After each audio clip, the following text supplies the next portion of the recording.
So I'm going to be talking about the risks and modelling the opportunity in transforming or transformational website projects. And as you'll see in a minute, that encompasses all sorts of different processes that you might be undertaking or planning. This is genuinely the boring bit. There's quite a lot of data and modelling in this one, but I think it's quite fundamental to emphasise that in a project like this, you need a certain degree of planning up front. So we've got lots of ideas about how you can sort of plan a project of this complexity. And these are the kind of things we're talking about. I mean, first of all, you don't undertake a migration for its own sake. There are going to be specific reasons, specific outcomes that you want to achieve from it. So we'll go through that. Then I go through a catalogue of the risk and what I call a bestiary of changes. So that's going through all the different details, the ingredients, as it were, of your project and what you might need to consider within that. As you'll see from that, it can be quite a complex process, and there are very many different flavours of that. So through this presentation, I'm going to be talking about different approaches, whether you do everything all at once as part of a big bang process, or whether you actually stagger out your migration and have it, let's say, staged over 6, 12 months or whatever time frame. I think we're going to very much come down on the view that a staged migration, if you've got a lot of non-branded organic traffic, that is going to be less risk and easier to manage from a resource point of view, but I'll give you the detail as we come on to that. Then we look at other factors that you may need to model into your migration and the measurement, both the measurement to understand how your site performs prior to the migration and the measurement afterwards to see what the impact is. And I'm going to talk about seasonal and cyclical changes that may have to form part of your calculations there. We go into a little more detail about the risk and then talk about, again, my favourite topic, measurement, and lots of boring data stuff. And then a little thing right at the end is a migration checklist. So typically for pre-migration and post-migration phases, you might have checklists that run into the hundreds of items and tasks. Some could take a few hours, some could take days or even weeks to undertake. Well, this is a good place to start of some of the main considerations. So let's get on to why are you doing this? Well, you may be coming at the problem from a number of different angles, but we think these encompass a lot of the scenarios that we've actually worked with. Now, growth, especially in e-commerce, is going to be a priority. And often the background of a migration project will be that your brand experts, your designers, UX experts, they may all promise that the outcome of migration will be that your site traffic increases. Sometimes they may not even qualify that. They may suggest that it almost happens overnight. Unfortunately, in our experience, that's rarely the case. Growth can come as a result of one of these transformational projects, but the time scale is often weeks, months, sometimes longer than that, even if the project has laid the foundations for that growth. From a migration project itself, with my SEO head on, the best outcome would be to stabilize or keep the stability of your traffic, the stability of your rankings, and perhaps improve user journeys. So we're certainly going to talk a lot about stability. We're going to talk a lot about risk mitigation, which I think is a huge part of why you might bring an SEO expert on board to help you with your migration process. And then there's this idea of transformation. It does help, we think, that if you have growth in mind, you will also have major change also encompassed within that. And it does help to have a growth agenda, but keep it separate from your migration checklists. Because once the migration is out of the way, it really does help to have a vision for where your site's going to go. And some of those visionary changes can be implemented in parallel with the migration process, as long as they're checked that they're not actually going to interfere with your search rankings or damage the migration process itself. So yeah, this is a little bit sort of black and white, this slide here. So SEO apocalypse or search paradise. It sounds a little bit alarmist, but unfortunately when you look at the industry case studies, and this covers information sites, news sites, e-commerce sites, there are cases in every industry sector where a migration of one sort or another has not been planned for, and the expectation has not been set, and what's happened is a decline, for example, of up to 40% of non-brand traffic. Now, for most businesses, that's something that gets the attention at board level, especially if the expectation has not been set that that might be one of the outcomes. And we've seen those scenarios. Thankfully, none of our customers have experienced that, in large part down to the mitigating strategies. But there are many worst case scenarios, and it does help to map out what those might be and put in place the mitigating strategies. I think paradise is probably overselling it a little bit, but if you come out of the migration process and your rankings haven't slipped and your traffic is stable and your users are more engaged with your site, then I think that for us all is a good place to be. So what are the different flavors of migration? And again, using the sort of stick as opposed to carrot imagery there, I've put sort of horrible weapons of destruction against each one.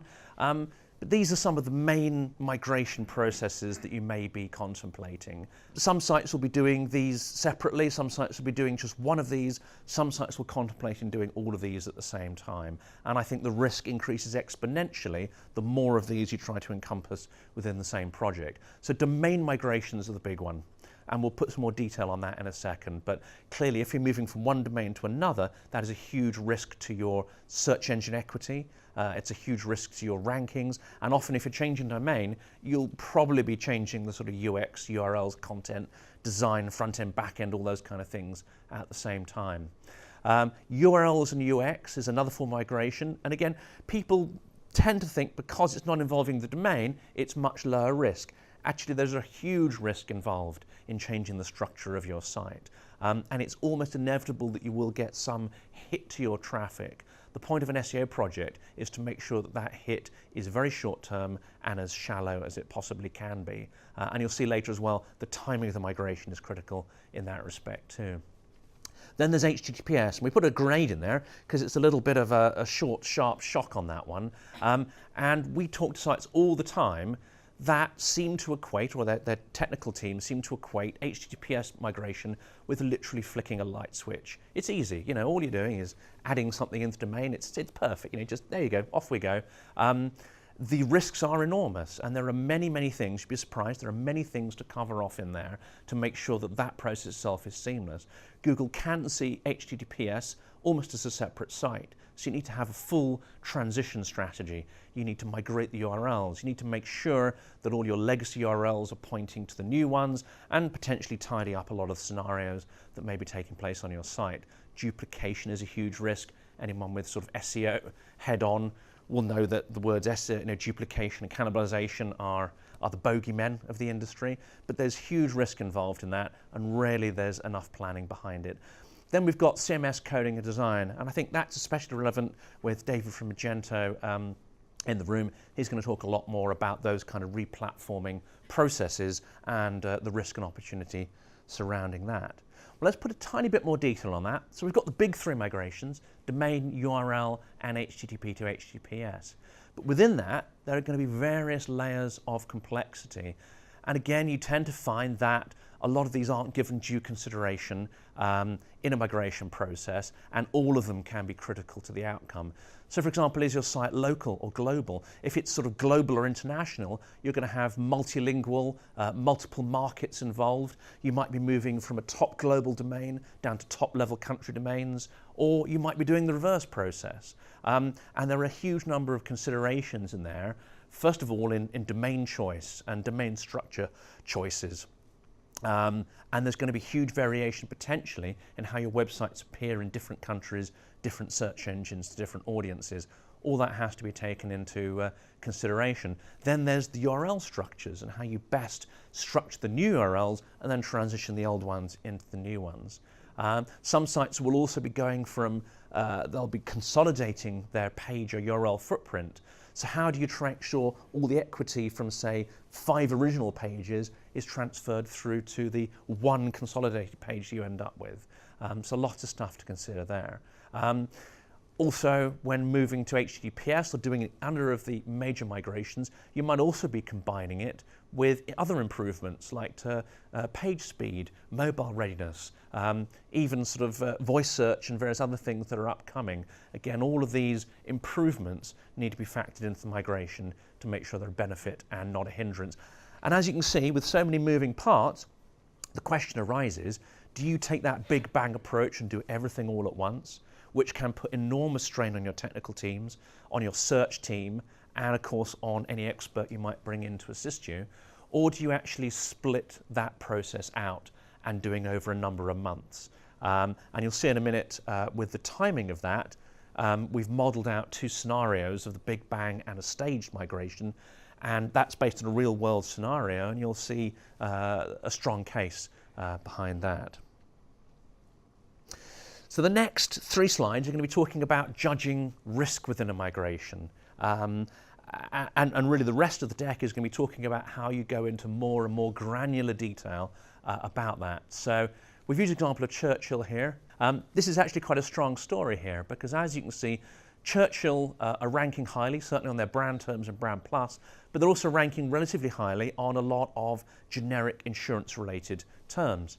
You can also see there's lots of background movement. This is a month-to-month comparison, and there are phrases going up, there are phrases going down. So when you migrate, how do you distinguish that background movement of your rankings and traffic from what is actually going on with the migration process itself? So that is certainly a key part of the modeling there. But also imagine things like, not so sure about dog insurance, it probably is quite valuable, but the car insurance and some of these other phrases, they'll have relatively high CTR. All you have to do is drop 1 or 2 places in the search engines to see a massive reduction in your click-through rates and a huge reduction in traffic, sales, engagement, and so on. And if you cumulatively spread that decline out over thousands of ranked keywords, you can see that the threat to your sales process and your revenue could be absolutely enormous. And again, we've got a scenario that spells out what that might mean a little later on. So that's a really high risk site where the site is dependent on a lot of non-brand, highly competitive keywords to generate revenue. So here we've got a slide specced out on moderate risk. Now what we've taken as an example here is a subdomain, because often many sites will have a considerable number of subdomains and they rarely get consideration within a migration process. But as you can see here, this particular subdomain, it's got a bit of a choppy history. This is a visibility score in search, but it's got a reasonably good visibility score, especially at peak periods and latterly.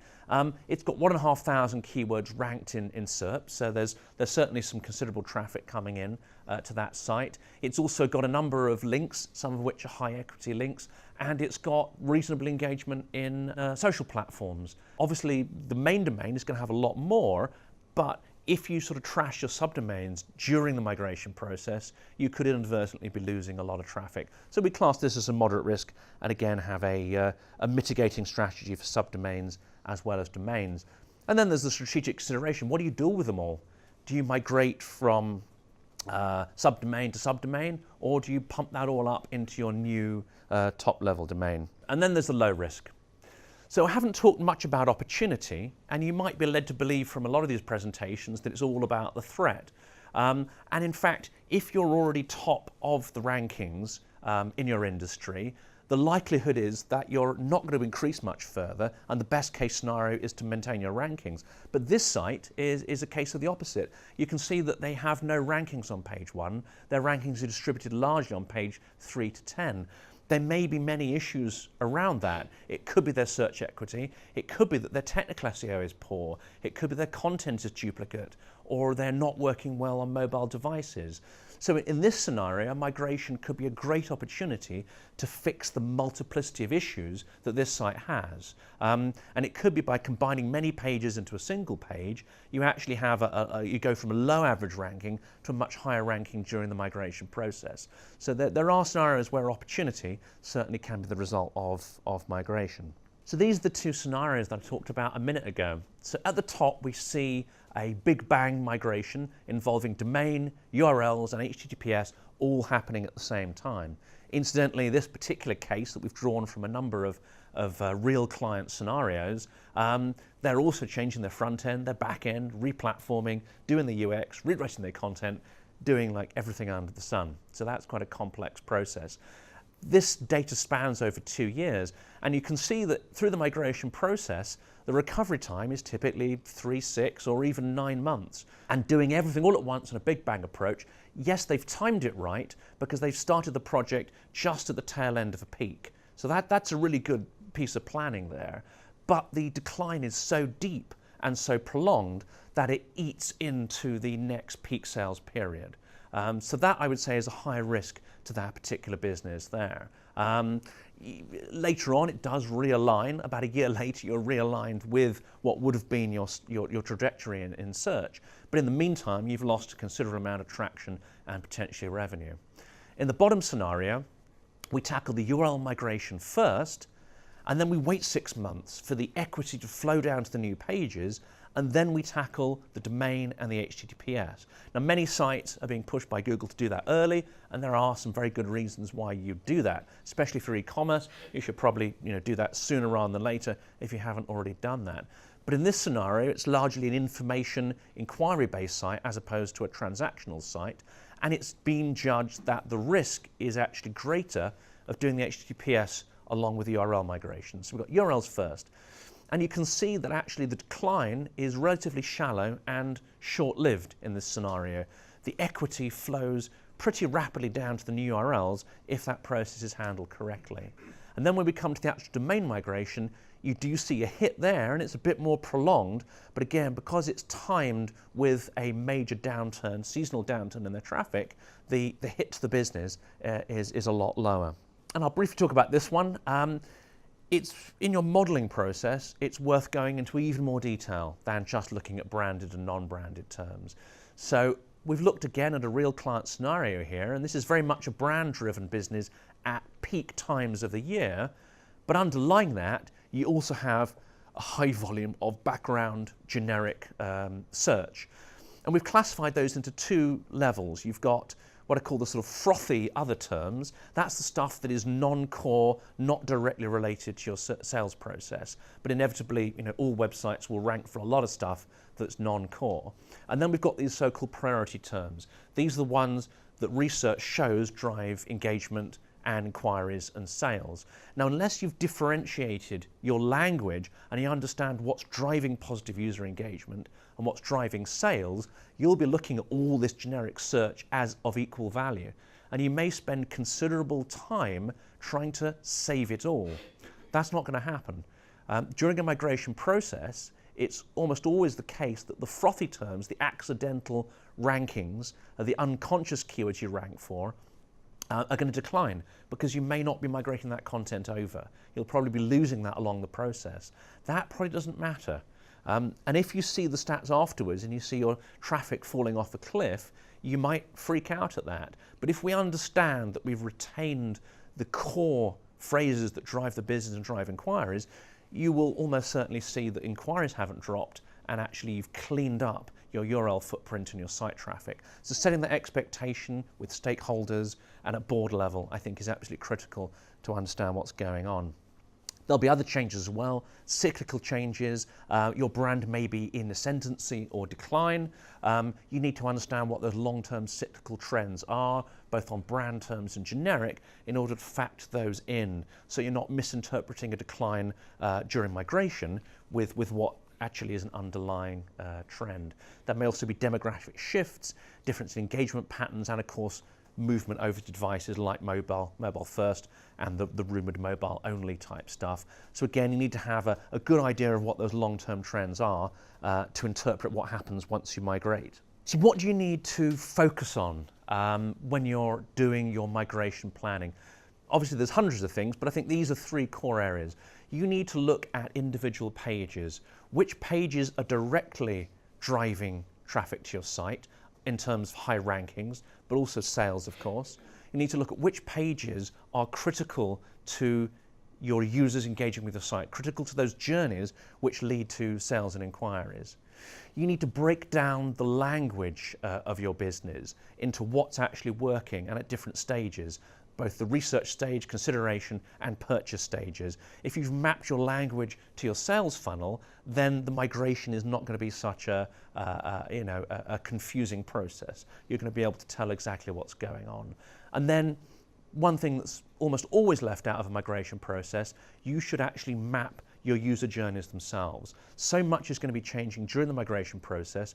You want to make sure that the key user journeys and experience actually transition over to the new site. So as well as a hit on rankings, you're not also getting a sort of UX or user engagement hit.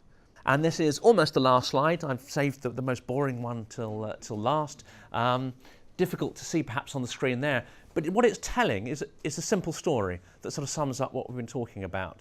Too often, migration processes will be looking at traffic and volume, and they won't differentiate between that and the underlying causes.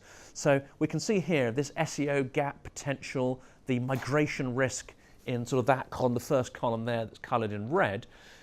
If you don't have an understanding of what is the most beneficial traffic and keywords to your site, you may think that the other searches present the highest risk from migration. And in fact they do. And if your value you're putting on each individual user, that would also seem to be the greatest monetary risk. But if you understand that actually those phrases aren't the ones that are converting and driving user engagement, and we rejig those figures, you'll see the last two columns have a much more representative view of your site and what you should be focusing on, and that should be the prioritization for migration planning. We should be looking at where the converting risk is, and we should be looking at the monetary risk associated with that converting traffic and that converting language. And here you get a very different profile. Even though brand terms are the ones that are least likely to drop during a migration process, the fact is the CTR, the conversion rate, are considerably higher for them. So actually a small drop, a 10% drop in your brand and brand plus, could lead to the largest hit on revenue that you actually have during a migration process.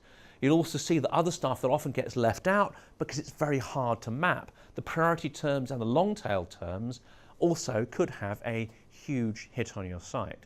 So in the migration planning, we want to make sure we understand all this underlying data to plan correctly and avoid nasty shocks and misdirected, wasted effort during the process.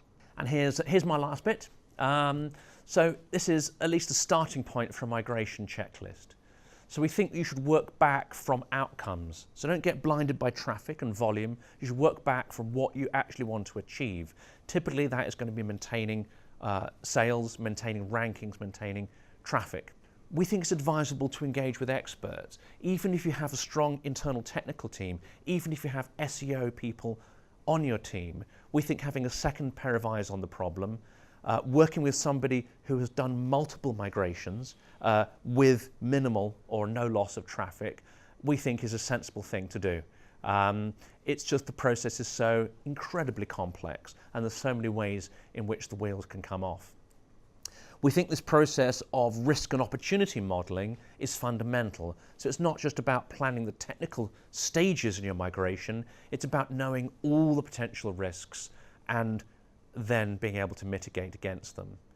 As you see, there's lots of moving parts, so you need to choose a scenario and then map that out. And again, we're not suggesting the big bang approach because that is the most high risk approach to migration.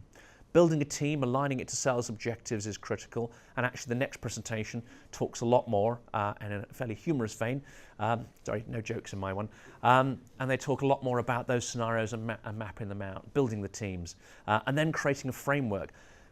Again, typically that framework will be created for your technical teams and your SEO teams, but actually creating a framework of communication for stakeholders we think is especially important. You need to carry them through that process, typically because they will not understand migrations or be that interested in the minutiae of that. But they will be very interested if a traffic drops off a cliff at some point during the process. Then we need to have realistic timescales and map those tasks against timescales. Again, we've been involved in migrations where you have the biggest, lumpiest tasks which get left right until the end, and then people scrabble around trying to fix them. And if you're rushing to complete complex tasks at scale, that is when mistakes are more likely to happen. We would tend to divide the migration process into pre-migration, go-live, and post-migration priorities, and you can have pretty extensive checklists around those. When it comes to actual go-live, we've actually slept in clients' offices to be there during the migration process And that's an idea to do that, so you have that mitigation strategy ready to go just in case. And that leads us on to planning for the best and worst case scenarios. Even though we're working towards mitigating the disaster scenario, you may experience some loss of traffic, and that may be critical to your business. So having something like a PPC campaign or other sort of above the line or media campaigns ready to go just in case is a good insurance policy. And sometimes it's good to have an agency on your side helping you to build out those scenarios, even if it turns out you don't need to use them. And the big one, of course, is measurement impacts. Measure, measure, measure before and after the process. And then the last one, I think, is end on a positive note. Some of the work you do as part of migration will be looking to the future of your site and growing it for the next sort of 3-5 years. So having a growth plan ready to go and implementing some of the aspects of that growth plan during the migration is certainly something that is there's a good idea to do as well.